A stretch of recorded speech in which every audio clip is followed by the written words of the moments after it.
Welcome, everyone. We are genuinely thrilled to have you sitting down with us today. Thank you for joining us. Welcome to this custom deep dive.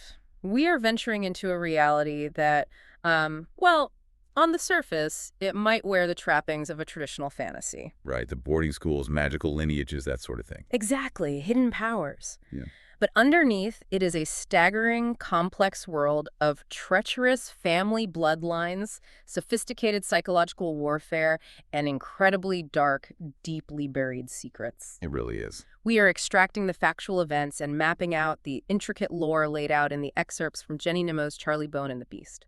If you think you understand how power dynamics operate in these kinds of stories, prepare to have your expectations completely upended. It is a remarkable text to dissect. Thank you for having me. And to you listening, this isn't merely a chronicle of spells and cloaks. Yeah. What we are really examining here is a profound, intense study on legacy, the mechanics of survival, and the devastating consequences of wielding unearned power. It asks fundamentally unsettling questions about what happens when children are forced to carry the burdens, the grudges, and the literal biological curses of their ancestors. Okay, let's unpack this.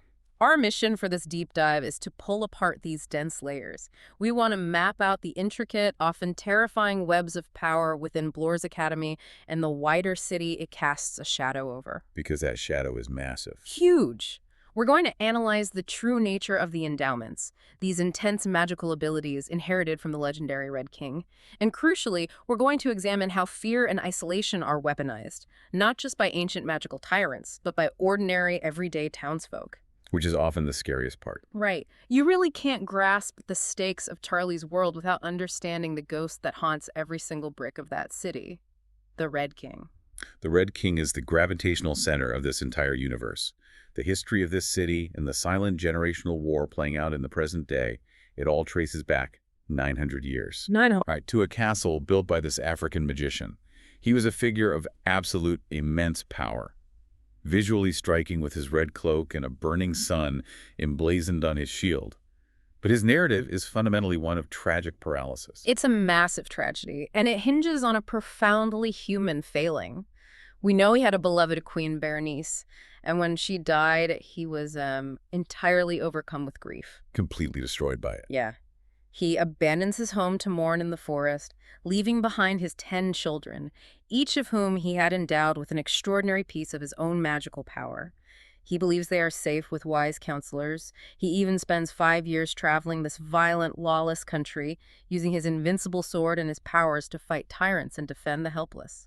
So he's out there acting as the ultimate protector of strangers. Exactly. Which makes his return home all the more devastating. He comes back to his castle to discover a fractured lineage. 5 of his children are gone, and the other 5 have turned completely wicked. Yes, they are actively using the very endowments he gave them to wreak absolute havoc on the countryside. And this is the crucial psychological turning point for the lore of this entire world.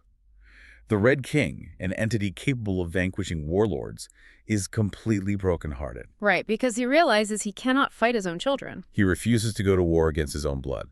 So his solution is to simply walk away forever. I want to pause on that because it's such a heavy concept. Is it mercy, or is it the ultimate parental abdication? By walking away, he essentially condemns the next 9 centuries to a Cold War. A very active Cold War. His inability to stop his wicked children is the catalyst for the city's entire history of dreadful magic. Those 5 wicked children and the 5 good children pass their endowments down through the generations. Fast forward to the modern day, and we have the endowed. The descendants of these 10 children, all locked together inside Bloor's Academy. If we connect this to the bigger picture, we begin to see that Bloor's Academy is less of an educational institution and more of a pressurized containment facility. That's a great way to put it. The ancient history we just discussed, the split between the good and wicked children, isn't just a history lesson for these students. It is actively, literally, playing out in Charlie's generation. Right, in the hallways. Exactly. You have Charlie and his allies representing the good children, and on the other side, Manfred Bloor, Joshua Tilpin, Dorcas Loom, and the Bronco twins representing the wicked.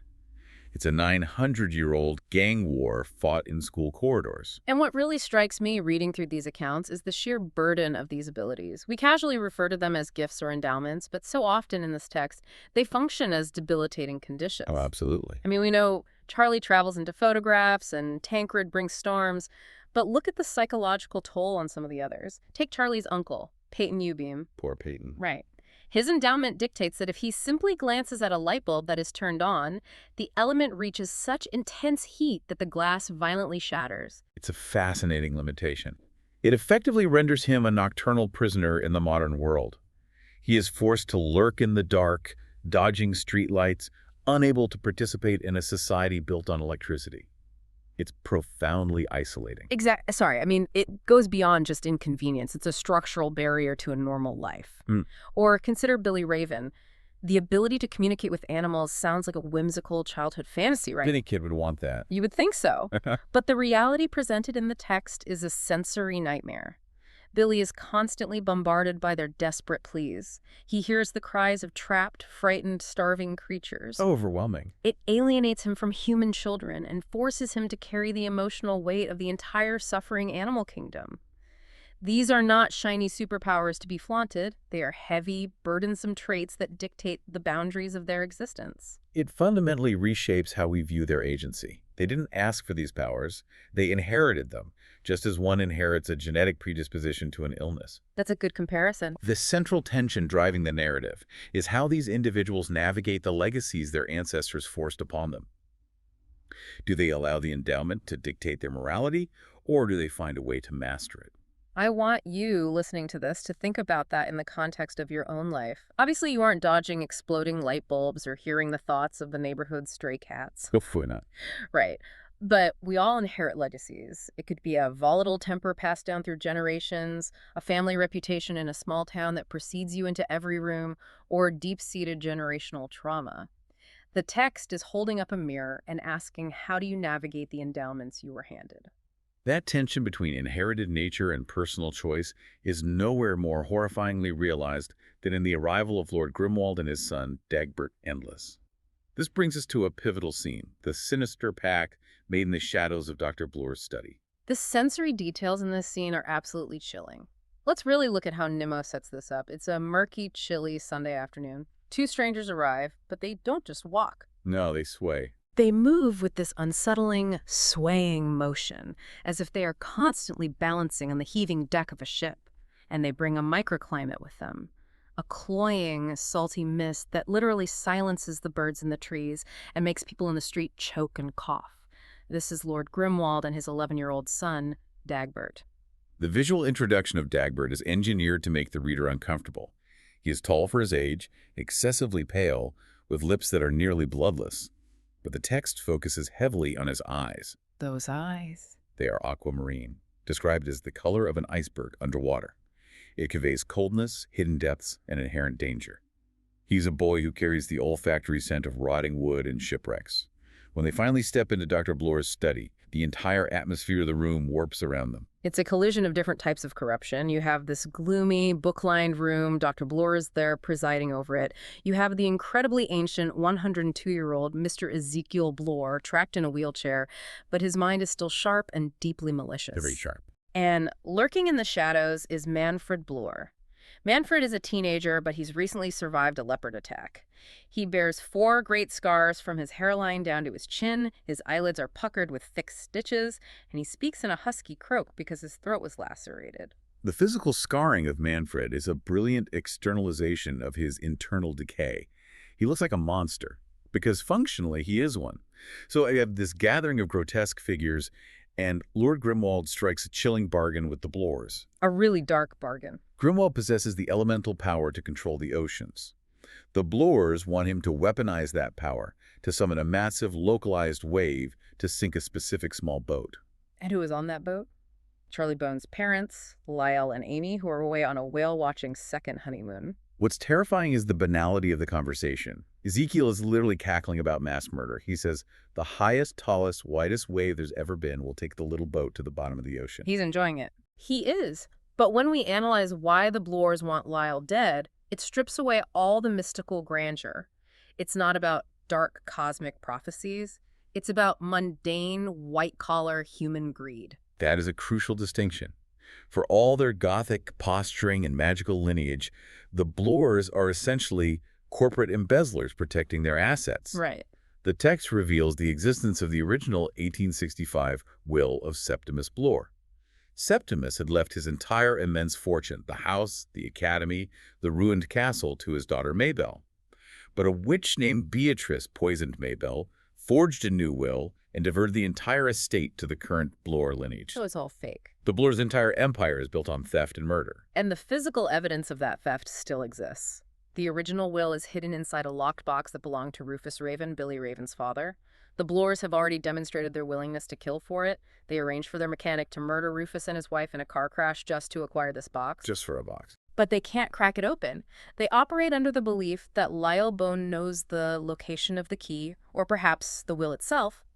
By drowning Lyle out on the ocean, they ensure he never retrieves his memory, he never locates the document, and the Bloors maintain their stranglehold on a stolen fortune. It perfectly illustrates how magic in this universe is frequently subjugated to serve the most basic, corrupt human impulses: financial greed and self-preservation. Yeah. But if the Bloors represent a sort of mafia-style, organized evil, the dynamic between Lord Grimwald and Dagbert represents something much more primal and terrifying. It's biological. Yes. Lord Grimwald reveals the mechanics of his own family curse, and it is a biological time bomb. Every time a boy in the Grimwald line achieves his full power, which hits around the age of 12, his magic forces him to turn against his father. A duel ensues, and one of them inevitably dies. I cannot imagine the psychological damage of growing up with that reality. Your coming of age is synonymous with patricide. It's horrifying. Grimwald claims he and Dagbert have forged a pact to work together to somehow break this generational curse. But the text drips with tension. Grimwald is constantly snapping at Dagbert to control himself. He is looking at his son not with paternal love, but with the hypervigilance of a man watching a loaded gun pointing at his chest. And we are given a window into Dagbert's internal coping mechanisms, which are incredibly morbid. To soothe his violent drowning magic, Dagbert carries what he calls sea gold in his pockets. Right, the charms. These are small physical charms: a golden fish, sea urchins, crabs. But they aren't merely decorative jewelry. We learn that his dead mother fashioned them from the gold extracted from the teeth of drowned men. She gave them to him as anchors, to protect him from his own volatile nature. That detail is so deeply unsettling. He is literally anchoring his sanity with the bodily remains of his family's victims. He uses murder artifacts as a psychological weighted blanket. That's exactly what it is. And he effortlessly demonstrates his power in that study. He casually extinguishes the roaring log fire with a damp mist, bathes the entire room in an eerie sea-green light, and then, with a terrifying little smile, reignites it. In that moment, he forms an instant silent bond with the scarred Manfred Bloor. They recognize the same dark, predatory frequency in each other. Which transitions us perfectly into analyzing how Dagbert operates once he is officially entrenched in the academy. Yeah. He isn't deployed as a blunt instrument of destruction. He acts as a highly sophisticated psychological tactician. He's smart about it. Very. Dr. Bloor is intensely frustrated because Charlie Bone has cultivated a tight-knit support system of endowed friends. Bloor complains that they stick together like glue. Dagbert's response is chillingly pragmatic: glue can be dissolved. Here's where it gets really interesting. How does a 12-year-old dissolve that glue? The Bloors assign Charlie to be Dagbert's official monitor. Under the guise of school rules, Charlie has to guide him around and is held strictly accountable if Dagbert misbehaves. It's a trap. A total trap. Dagbert exploits this proximity flawlessly. He acts like a limpet. He attaches himself to Charlie, dragging his unsettling, fishy, rotting aura everywhere, and systematically alienates every single person in Charlie's circle. It is a masterclass in the mechanics of psychological isolation. Notice the methodology. Dagbert doesn't blast Charlie's friends with tidal waves or use overtly violent magic. He employs basic, cruel, highly targeted social manipulation. Just words. Exactly. When Emma and Olivia, two of Charlie's closest allies, approach them, Dagbert doesn't threaten their lives. He looks at them and tells them they smell of cheap perfume and look like a mess. He targets their adolescent insecurities. And it is devastatingly effective. Olivia, feeling humiliated, instantly turns her anger on Charlie, calling him a fraud and a liar, and physically drags Emma away. Dagbert severs that tie with a few words. In seconds. And then he does it to Gabriel Silk. Gabriel, because of his psychometry endowment, is highly sensitive to emotions and history. When Gabriel walks by, Dagbert loudly brands him a loser. But crucially, he does it right in front of the school's most notorious bully, Brago Brain. That is the tactical brilliance of it. He uses the existing social hierarchy of the school as a weapon. Gabriel is so deeply humiliated and overwhelmed by this public shaming that he flees. And the fallout is huge. The fallout is exactly what Dagbert intended. Gabriel is caught, punished by the matron, and forcibly moved out of Charlie's safe dormitory into a room with Damien Smirk, who happens to be his absolute worst enemy. Dagbert is surgically extracting Charlie's allies, leaving him entirely exposed. But Dagbert isn't just a manipulator. He establishes his own dominance through pure visceral terror. When he is first introduced to his new dormitory, Brago Brain attempts to establish the pecking order by trying to bully him. Brago aggressively demands to know what Dagbert does. Bad move. Really bad move. Dagbert stands up, fixes him with those dead iceberg eyes, and delivers one of the most chilling lines in the text. "My name is as endless as the ocean, and I drown people." The reaction is instantaneous. Yeah. Brago physically falls backward onto the floor in sheer terror. Dagbert doesn't need to prove it. The absolute certainty in his delivery is enough. It's the confidence. It is. The resulting psychological impact on the dorm is profound. The rumor of his nature spreads so rapidly and effectively that the physical bathwater levels in the dorm drastically drop. The other children are too terrified of deep water to even take a bath. That's incredible. They are voluntarily opting for freezing cold showers in the middle of February just to avoid being submerged. Yeah. He has fundamentally altered their relationship with their environment through fear alone. Yet, just as we are ready to write Dagbert off as a sociopathic monster, the text throws a massive curveball regarding his agency. We see a moment of profound, terrifying vulnerability. It happens late at night in the darkness of the bathroom. Charlie wakes up to find Dagbert on the floor, shaking violently, seemingly in the grip of a magical seizure. The visual description here is stunning. The moonlight is streaming through the window, hitting Dagbert. His fingers uncurl, and they are literally glowing. Glowing green. A soft, phosphorescent green light is bleeding out from under his skin. It's so intense it shines through the fabric of his pajamas. He is stuttering uncontrollably, his teeth chattering, begging Charlie to retrieve the sea gold creatures from beneath his pillow. Charlie is forced to run and get these morbid little golden crabs and the sea urchin. He places them into Dagbert's glowing hands. The moment Dagbert grips the gold ripped from the teeth of drowned men, the violent shaking subsides, and the eerie glow begins to fade. And then Dagbert makes a confession. He looks at Charlie and says, "It's my birthday. To the minute, I'm 12. This is the exact moment his biological time bomb detonates. He has reached his full power. He confirms to Charlie that his strength now matches his father's.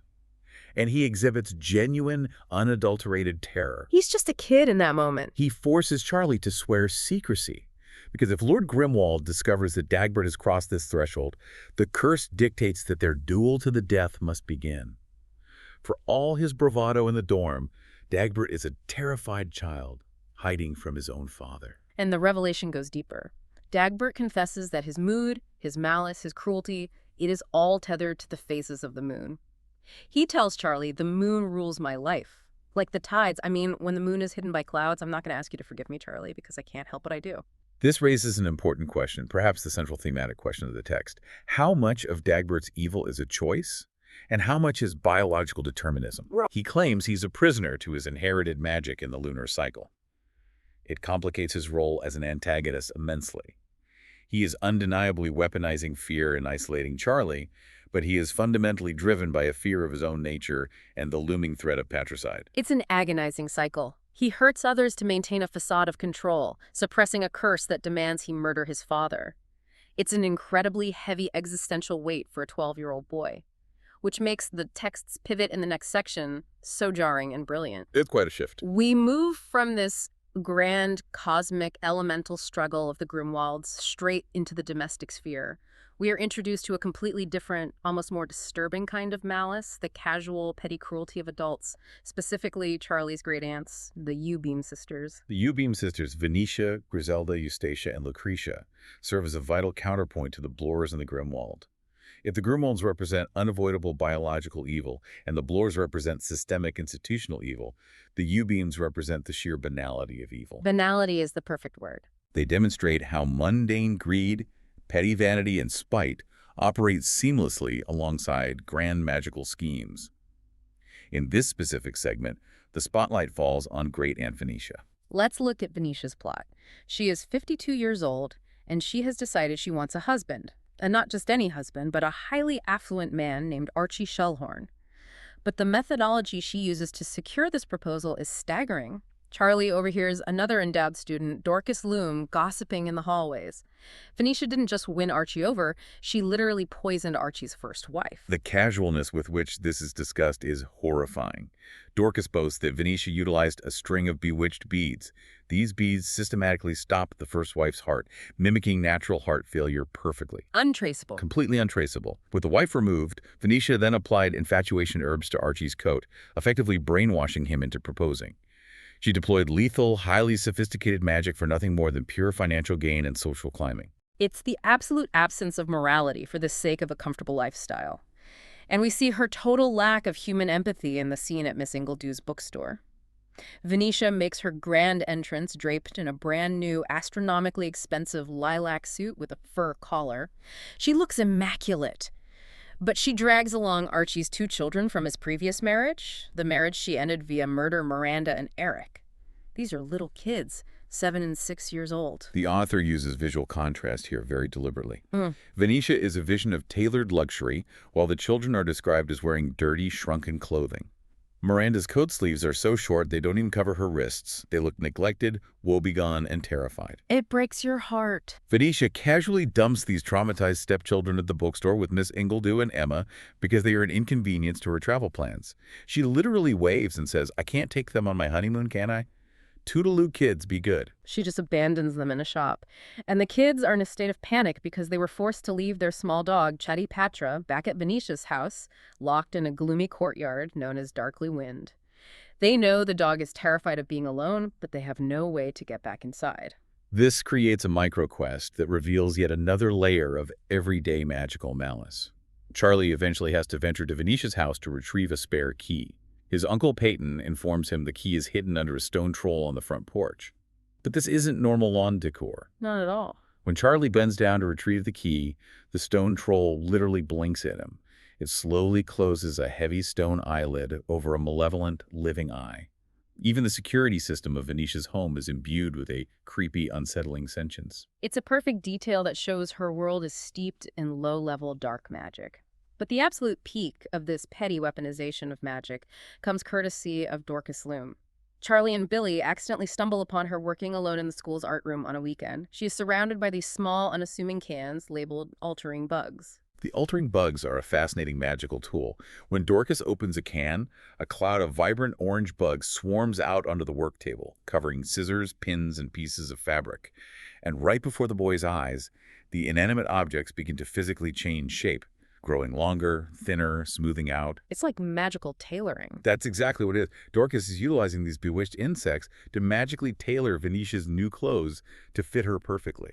This is what I mean about the banality of evil in this world. Magic isn't reserved for epic world-ending battles. It's commodified for pure vanity. Venetia will commit murder with bewitched beads, magically roofie a man with herbs, completely neglect her new stepchildren, and employ magical swarms of bugs just so her lilac suit doesn't bunch at the waist.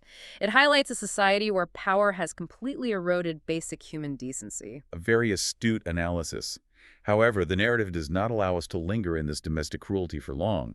It shifts gears drastically, moving from the hidden private malice of the U-beams to a highly public, primal, and contagious fear. We must examine the hysteria surrounding the wilderness wolf. This sequence really turns up the tension, and it moves the threat from the magical elite to the ordinary citizens. Every night, this melancholy, bone-chilling howling echoes across the city, originating from the dense wilderness across the river. It is completely terrifying the townsfolk. They're panicked. But Billy Raven, utilizing his endowment to communicate with animals, discerns something horrifying that the normal citizens miss. He tells Charlie that the howl isn't an animal. The cadence is wrong. It sounds human, and it's crying out specific words, "Help me," and "Father." The reader is allowed to unravel this mystery quite quickly. The terrifying wolf is, in fact, Asa Pike. To provide context, Asa is a former antagonist, an older student who previously operated as a loyal enforcer for Manfred Bloor. However, Asa experienced a crisis of conscience and changed sides, actually helping Charlie locate his father. which Manfred did not take well. Manfred Bloor, as we established earlier with his leopard scars, is utterly ruthless when it comes to betrayal. As punishment, Manfred has abducted Asa and imprisoned him in a dark, subterranean cave deep in the wilderness. And here is the tragic hook regarding Asa's specific endowment. He is a werbeast. His magic dictates that he changes shape at dusk.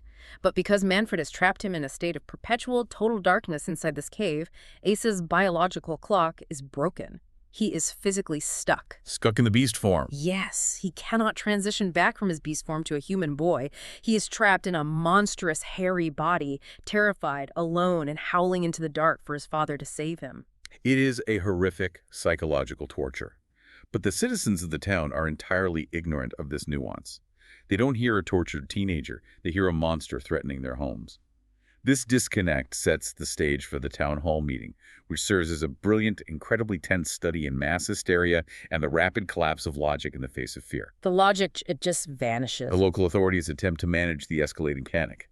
Councilman Marchwell stands up and tries to maintain a facade of order, arguing that they need to scientifically identify the sounds and assess the actual threat level logically before acting. But as we see so often, logic is the first casualty when panic takes root. Charlie's neighbor, a woman named Agnes Prout, stands up and actively incites the crowd. She doesn't use facts. She uses hyperbole. She screams that it's a wolf, that it has fangs like kitchen knives, that it has already bitten someone in the town. It snowballs so quickly. People start shouting over each other, claiming it's devouring cats and dogs, and inevitably, the rhetoric escalates to the ultimate fear. Soon it will be coming for their babies. We witness this breakdown of civil society through the perspective of Benjamin Brown and his parents, who happen to be private detectives. Benjamin's mother, Mrs. Brown, represents the last bastion of reason in the room. She bravely tries to stand up and correct the misinformation, pointing out that the individual who was bitten explicitly claimed the attacker was human, not a wolf. They don't care. They don't care at all. The mom mentality is too entrenched. They completely shout her down with ridicule and anger. The hysteria triumphs over evidence. The town collectively decides to form a hunting party. 40 able-bodied men armed with rifles, heavy flashlights, and clubs march into the wilderness with the sole intent of killing the beast. It's a gut-wrenching moment because you, the reader, know the truth. You know these civilized men in their coats and hats are marching into the woods to execute a terrified, trapped teenager. Benjamin realizes immediately that the howling must be Asa. He takes initiative and organizes a desperate rescue mission. A very dangerous mission. Early Saturday morning, Benjamin, Charlie, Olivia, and Benjamin's dog, Runnerbean, sneak into the wilderness ahead of the hunters. They had managed to steal Asa's old theatrical disguise, a moth-eaten coat, and a specific hat from the school's drama department, hoping that Runnerbean can use the scent to track Asa down before the men with rifles do. The journey into the wilderness is fraught with anxiety. Runnerbean successfully catches the scent, but instead of leading them to Asa's cave, the dog leads them to a small sunlit glade. The imagery here is stark. In the center of the glade is a freshly dug grave, hastily covered in leaves, with a small bunch of snowdrops placed at one end. It's such a sad image. Huddled next to a nearby tree is a figure that visually aligns with the town's worst fears. It has a wide, flat nose, a low, heavily hairy brow, and startling yellow eyes. This is one of the creatures that had actually bitten Charlie's uncle earlier in the narrative. The tension is incredibly high, but Charlie approaches her gently, recognizing her sorrow. And we discover that this monster is Asa's mother, Mrs. Pike. She is completely broken by grief. She reveals the devastating outcome of the town's hunt. The mob of 40 men didn't find Asa. Instead, they found Asa's father. He sacrificed himself. Knowing the hunters were closing in on his son's cave, the father deliberately acted as a decoy. He drew the armed men away from Asa, sacrificing himself, and he was shot down in the woods. Mrs. Pike had to drag her husband's body into the shadows and dig that grave herself. It is a scene of profound agony, and it serves as the catalyst for a massive revelation regarding the lore of this world. Mrs. Pike, through her grief, explains her heritage. She and her late husband are Marimals. They are direct descendants of Kefal the Changer, who was one of the Red King's original sons, specifically the son who fled the wickedness of the castle and eventually married a Marimal woman. And the physical description of Marimals is what drives the town's prejudice. They possess animalistic features, the hairy brows, the yellow eyes, the large teeth. They look like the classic monsters from fairy tales. But what Mrs. Pike reveals next completely shatters the townsfolk's assumptions and, frankly, the reader's assumptions as well. Far from being mindless, vicious predators, the Marimols are a highly educated, deeply cultured society. What's fascinating here is Nimmo's complete, deliberate inversion of narrative expectations. Mrs. Pike explains that when Cathal left the Red King's castle centuries ago, he took his father's great book of legends with him. Since that time, the Marimols have dedicated their existence to building vast libraries. They are scholars. They are master printers. They travel the globe to collect rare books, study obscure subjects, and preserve ideas. They are, at their core, a deeply scholarly, peaceful, and gentle people. The irony embedded in the text here is staggering. Let's look at the juxtaposition. On one hand, you have the civilized townsfolk sitting in their Struction town hall wearing suits and hats who rapidly devolve into a violent, bloodthirsty, irrational lynch mob, eager to shoot first and ask questions later. Right. On the other hand, living hidden in the woods, you have these supposed beasts who are actually peaceful intellectual, capable of immense, ultimate self-sacrifice to protect their children from human violence. The visual marker of the monster is entirely deceptive. It forces the reader to critically examine the metrics by which society assigns the label of monster. Is it the creature whose biology dictates a wolf-like appearance? Or is it the collective mob wielding rifles, actively refusing to listen to reason? It's definitely the mob. The Pikes were living in sanctuary, a space provided by Bartholomew Bloor, precisely to hide from this exact brand of human bigotry and violence. Yet the mob, driven by unchecked fear, found them and destroyed their family anyway. And to add to the tragedy, even after that sacrifice, the rescue mission fails. Asa is gone. Manfred Bloor, anticipating the hunters, had moved Asa even deeper underground, burying him so far down that his howling can no longer reach the surface. They couldn't save him. They were too late. But they are left with the immediate crisis of getting the injured, grieving Mrs. Pike to safety. They decide their best option is to take her to the Pets Cafe, a safe haven run by the Animuses. But to reach it, they have to physically cross the river. Which brings us to the climax of this section, an incredibly intense sequence revolving around elemental magic and specific artifacts of warning. But before we analyze the bridge crossing, we must establish the crucial artifact Charlie is carrying into this encounter. Faromel's kettle. This kettle is such a brilliant, eerie piece of world building. Earlier in the story, Charlie and Billy had visited Pimini Street, searching for the Kettle Shop, which is run by Mrs. Kettle, a friend of the Academy's cook. The shop is exactly what it sounds like, filled wall to wall with polished, gleaming copper and brass kettles.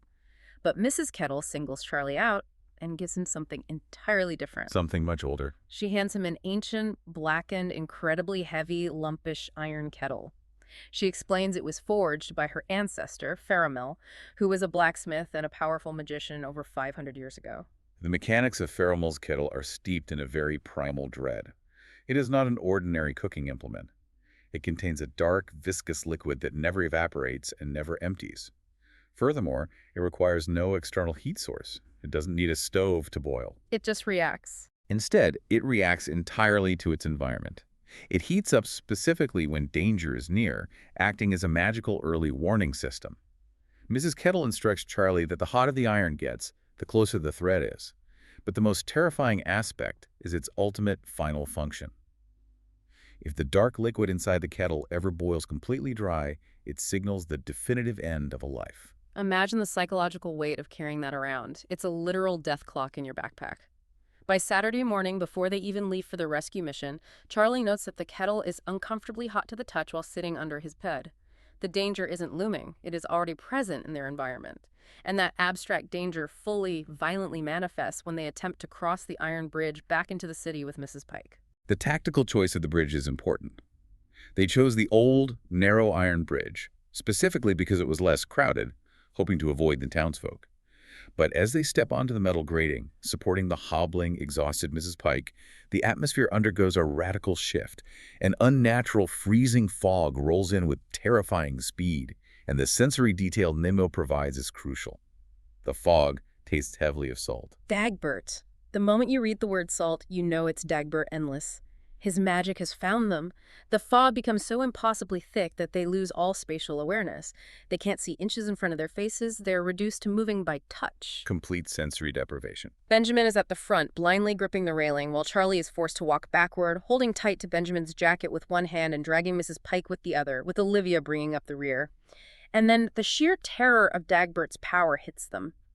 Benjamin suddenly loses his grip on the railing. A deafening, roaring sound completely fills their ears, and freezing water violently washes over their shoes. The geographical impossibility of this highlights the scale of the threat. The river is normally 30 feet below the bridge. Dagbert's magic has summoned a massive, localized tidal surge, pushing the river up to bridge level. The iron structure begins to heave and twist violently from side to side under the pressure of the water. It's tearing the bridge apart. Benjamin, completely blinded by the fog and feeling the structure giving way, is paralyzed with absolute terror, screaming into the mist that they're going to drown. Charlie can feel the entire group physically sliding on the wet metal toward the churning abyss of the river. It's a scene of absolute blinding chaos. And this is exactly where the thematic contrast in magical items and how these characters interact with their legacies becomes so incredibly poignant. Think about the juxtaposition. Dagbert utilizes his sea-gold charms forged from the stolen teeth of drowned men to suppress his dark nature. He operates entirely through the mediums of fear, isolation, and dark destructive magic. Right. But Charlie's survival in this critical moment relies on light, connection, and ancestral protection. Precisely. Charlie is saved by his wand, which had previously been transformed into a living creature, a white moth named Clairwyn. In the suffocating darkness of Dagbert's salty fog and on the violently heaving bridge, the moth manifests above Charlie's head. Her silver-tipped wings begin to emit a radiant, brilliant light that pierces the magical darkness. That silver light is the turning point. It allows Benjamin to visually locate the railing again, and simultaneously, the iron grating beneath Charlie's feet suddenly feels different. It feels incredibly firm, almost magnetic, actively keeping them grounded and anchored against the immense pulling surge of the water. The magic is fighting back. Relying on the moth's light and the grounding force of the bridge, they are agonizingly able to crawl their way across to the other side. And as they finally reach the safety of the bank, the salt mist rolls back just slightly, and Charlie catches a glimpse of a figure standing at the far end of the bridge. It's indistinct, dressed in dull gray, but wearing a distinct red cloak and a shining silver helmet with a scarlet crest. It is the enduring, protective spirit of the Red King himself. This is the crucial thematic payoff. This ancestral protection, the good legacy of the Red King, is what grounds the bridge and successfully counters Dagbert's destructive, isolating sea magic. Charlie survives not by overpowering Dagbert with violence, but by relying on his connection to his lineage, the positive protective aspects of his inheritance, and the tools of light, such as the moth and the early warning provided by Faramel's kettle. But the text does not allow for a clean, triumphant victory. The survival is incredibly costly, because while Charlie, Benjamin, Olivia, and Mrs. Pike manage to drag themselves onto the bank, Benjamin looks back into the swirling mist and realizes his dog is gone. Runner Bean was swept away by the surging river during the crossing. It's a devastating loss. We don't see his final fate in this specific excerpt, but the emotional devastation in that moment is profound. Benjamin is left running frantically along the riverbank, screaming for his dog, and Charlie is struck with the sickening, heavy realization of what Dagbert's magic has ultimately cost them. It is a stark, unforgiving reminder that in the world Nimmo has constructed, survival is rarely clean, and conflict is never without sacrifice. The deployment of magic, even by a 12-year-old boy acting out of his own fear, has real, tangible, devastating consequences on the innocent. The victory is surviving, but the trauma remains. I want to take a second to ask you, the listener, a question based on this. Think about Charlie's kettle. We obviously don't have magical iron pots under our beds that heat up in the presence of evil, but we all possess intuition. I want you to think about your own intuitive kettles, those sudden, inexplicable gut feelings, that sudden chill in a room, or the physical drop in your stomach that warns you when a situation or a specific person is inherently dangerous. Do you actively listen to it? That's a great question to ask. Charlie almost ignored the burning heat of his kettle because he was so singularly focused on the logistics of the rescue mission. Sometimes our bodies recognize the truth of a threat long before our brains can logically process the data. That is a very astute connection to draw. And it ties perfectly into the broader, heavier themes we've spent this time exploring. If we pull back and summarize the intellectual journey of this text, we've witnessed how the Red King's 900-year-old legacy casts a long, incredibly dark, and complicated shadow over his modern descendants. We've seen how endowments are rarely gifts, and more often function as prisons. We saw that legacy manifest in literal biological curses like Lord Grimwald and Dagbert Endless, who are locked in an inescapable lunar-driven cycle of patricide and drowning. We saw it corrupted into the petty yet lethal vanity of the U-beam sisters, who casually utilize poison and bewitching insects to climb the social ladder. And perhaps most tragically, we saw the horrific consequences of misunderstanding that legacy with the Marimals, a highly intelligent, peaceful, scholarly people hunted down and murdered by a fearful, irrational mob because their biology made them look like beasts, while the true monsters, men like Dr. Bloor, manipulating the entire board from the safety of his academy, remained entirely safe behind stone walls. It really is a masterclass in layered, morally ambiguous storytelling. It refuses to give you easy answers, and it leaves us with so much to turn over in our minds.